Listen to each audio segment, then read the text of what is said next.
1.5 साल कबल पसंद की शादी करने वाले जोड़े को कबीले वालों ने दावत पर बुलाया, मगर वो खाने की नहीं, गैरत दिखाने की दावत थी। दोनों को ले जाकर एक चौक में खड़ा कर दिया जाता है।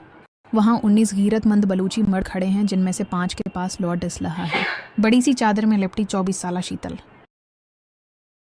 और 38 साला ज़र्ग को गाड़ियों के काफिले में तिल्ला गाह पर लाकर उतारा जाता है। शीतल, जिसके हाथ में कुरान था, कबीले के मर्दों के सामने ये कहते हुए सुकून से आगे बढ़ती है, सिर्फ गुवलैये मारने की इजाज़त है, जबकि उसकी इजाज़त किसी ने तलब ही कब की थी। वो क़ित्ल गाहे की जानिब खुद बढ़ी।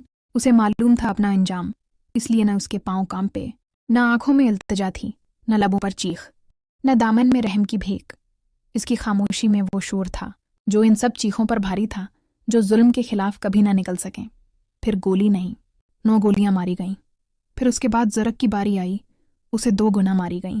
मज़ीद लिखने को कुछ भी नहीं है।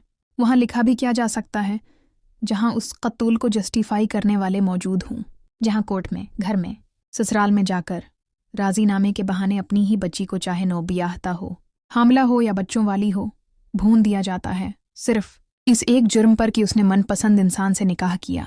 और मौत से कम सज़ा पर तो गैरत को चीन नहीं आता। इस बलूच कबीले की गैरत को भी सलाम, जो गैरत के नाम पर अपनी ही बेटी को बेगैरत मर्दों के मजमे के सामने लय और मैदान में खड़ा करके गैरत की पग पर एक और कलगी सजा ली। एक और बेटी हार गई, पगड़ियां जीत गईं।